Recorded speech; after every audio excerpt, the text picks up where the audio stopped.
Today we're going to show you that the Dome of the Rock itself also debunks the early Islamic history.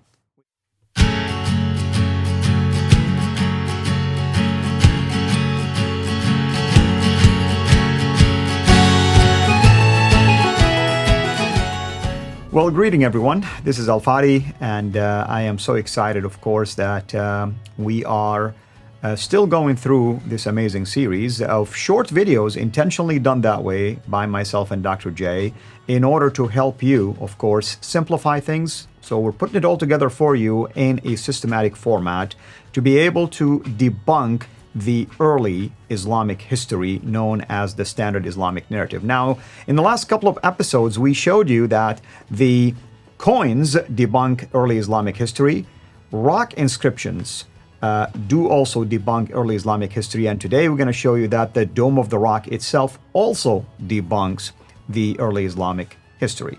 With me here, as always, is Dr. J. Dr. J, welcome back. Thank you so much. So what about this Dome of the Rock that is a big deal for Islam? Okay, you tell me what you know about the Dome of the Rock. Now, tell me what you've been told as a Muslim.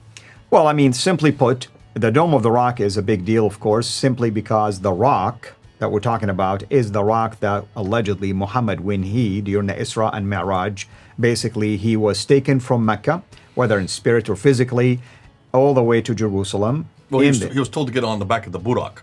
That's right, but he was taken, went there, he prayed over that rock, and there were some prophets behind him, and then he ascended to heaven from there. So that's what the rock is all about. 7 heavens. Correct. Mate Allah, who tells you to pray 50 times a day. It's Moses who was his Allah. And he comes down to the 5th heaven on his way back down, and Moses stops him and says, how many times did he ask you to pray? Yeah, exactly. He said 50. He said, no, that's way too many.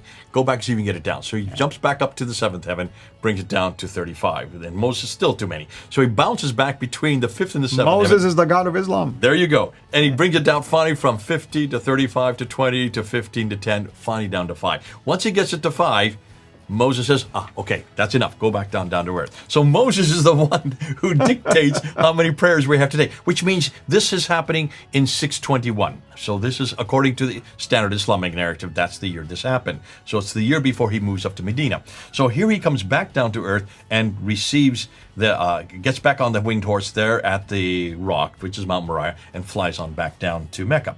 And that's why then al-Malik built. That's what we're told. The Standard Islamic Narrative tells us, right? That al-Malik built this in 691 to commemorate that event.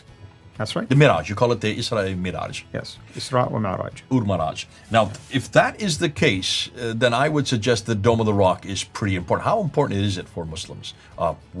As far as shrines, are there anything more important than this? I mean, we believed in the 3 holy mosques. The 3 holy mosques. The third one, right there. Okay, so it's a mosque. Yeah. If it's a mosque, it has a Qibla. That's right. No, it doesn't. I mean, that's what you think, right? You know? It doesn't have a Qibla. Yeah, I remember Dr. Gerald Haunting saying this way back in 1995. I was in his class, and the Muslims were absolutely irate when he said this. And I raised my hand. I said, if it's a mosque, how can it not have a Qibla? He says, I'm not going to answer that. He refused to answer because the Muslims were leaving the class and slamming the door and calling him names as they slammed it because they could not deal with this. It has to have a Qibla if it's a mosque. It has no Qibla.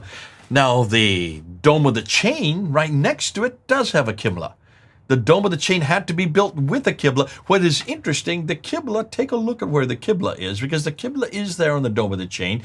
In fact, the entire citadel has a Qibla. So does the Al-Aqsa Mosque, which is on the southern wall. It has a Qibla, and all of those Qiblas are facing Petra. Ooh, I love that. Now, that's a little of a side note. We do want to get back to the Dome of the Rock, 691. Now, right now, I have to be careful because there is a paper that has been released this year by A.J. Deuce. And A.J. Deuce, I want to say this to those who are watching, read that paper, The Serpent King. It's a great paper. A.J. Deuce, thankful, has done an enormous amount of research. He would claim that the Dome of the Rock we're looking at today is not the Dome of the Rock that was built by al-Malik. And I agree with him that. I remember doing a debate in this in 1998. I debated this with Abdul Green, Sheikh Abdul Green in London. We had a 2-hour debate. And I he came to me and he says, you think it doesn't have a Qibla? Look at the southern portico. There is Shahada, there is Surah chapter 2, verse 149, 150 on the door of the southern portico. That's the reference to the Qibla being changed. And look on the drum. Around the drum is chapter 17, verse 1, which talks about going from the great mosque to the farthest mosque, the Masjid al-Haram. From the Masjid al-Haram to the farthest mosque. So that is reference, according to Muslims today, of the Qibla. So he says, therefore, you're wrong, Mr. Smith. What he didn't realize is what I had done my research before the debate, and I said, fortunately, I knew about this. I said, well, do you know when that drum was built? And do you know when that southern portico was built? I don't know. Do you know the date that's the drum and the portico were built? I don't think. 1876. You see, that was surprising to me when I found out about this. Even recently, I did that with Mel, and you would think it was an 8th century, a 9th century, a 10th century. Yeah. It has nothing to do with the 7th century. The Dome of the Rock has been destroyed and rebuilt 11 times.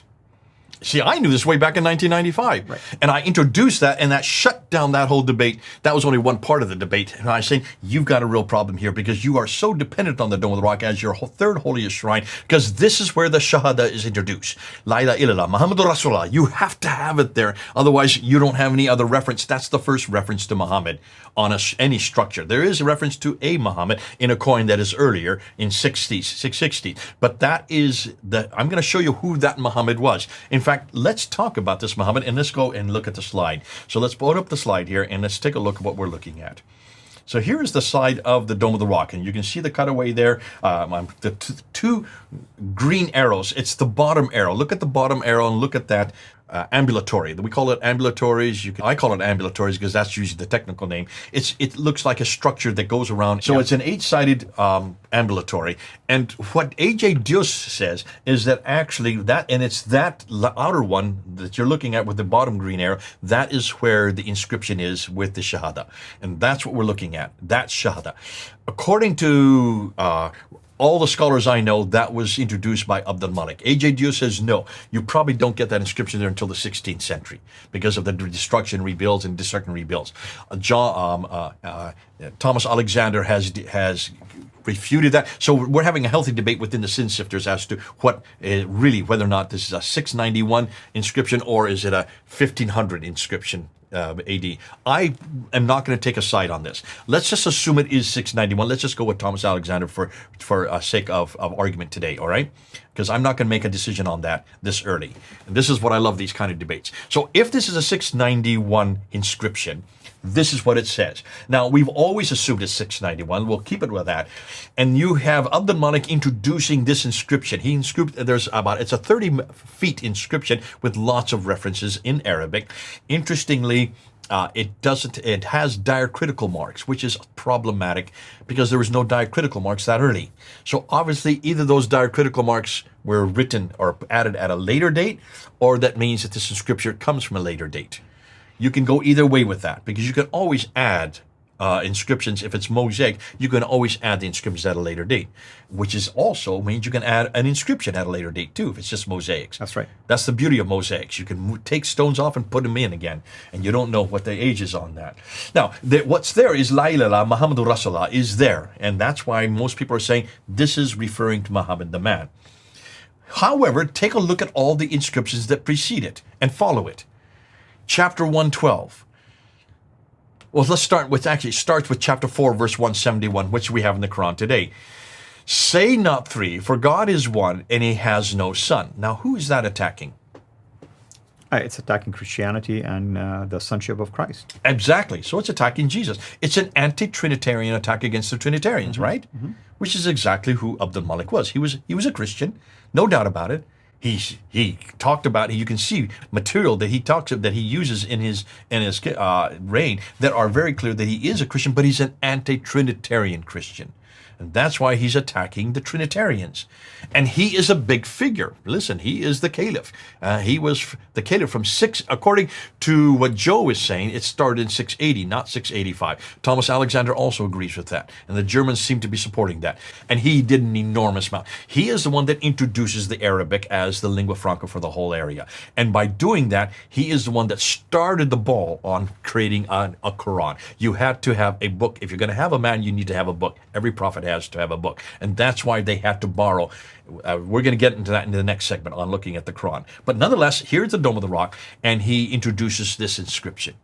It's attacking Jesus' divinity, it's attacking the Trinity, and it's attacking the sonship, as you notice. Right. Then you have Laila. So if you have this attacking his divinity, Laila means God, for really God is one alone. Remember in that it has alone there. Wahdahu, yeah. So that means, why would they say that unless there must have been other beyond him? Well, that again is the Trinity. And this praised one, because that's what Muhammad means. It means the praised one is nothing more than the messenger of God.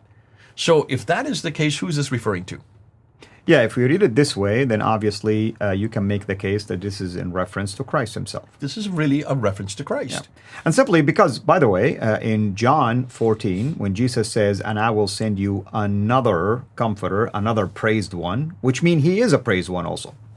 Exactly. It's the same word. Yeah. In fact, don't the Muslims today go back to John 14 and John 16 and say that this parakletos that we have in Greek with the vowels in place is parakletos, which in parakletos, the praised one could be Ahmad, which is diminutive of Muhammad. Mm-hmm. So they like to say that's actually a prophecy of Muhammad. Correct. No, it's the praised one, the same praised one that's on the Dome of the Rock here. Yes. There, you can see that it's great when you bring all these threads together. So if that is the case, the blessed one or the praised one is Jesus, and al-Malik is amazing. And why? That's why he puts it in Jerusalem. You know, he's living in Damascus. The Standard Islamic Narrative said he should be living down in Medina. That's where all the caliphs lived. What was he doing way up in Damascus, 1,200 miles away? Well, the reason why is because that was the center of the Umayyad dynasty. He was an Umayyad. That's why Damascus is where the water is. Damascus is where all the vegetation is. Damascus is where the trade routes are. Damascus is where the civilizations have been for centuries. It's one of the oldest, in fact, it could be one of the oldest cities in the world. Because there's water there. There's no water in Mecca, Medina. He would not have had down. But what does he do? Why doesn't he put it in Damascus then? He puts it in Jerusalem for a reason.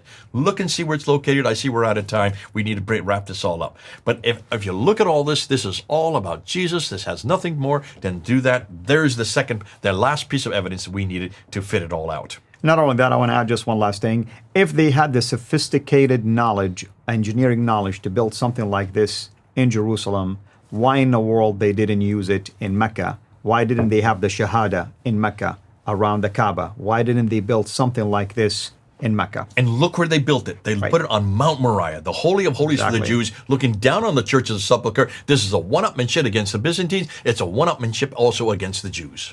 Amen.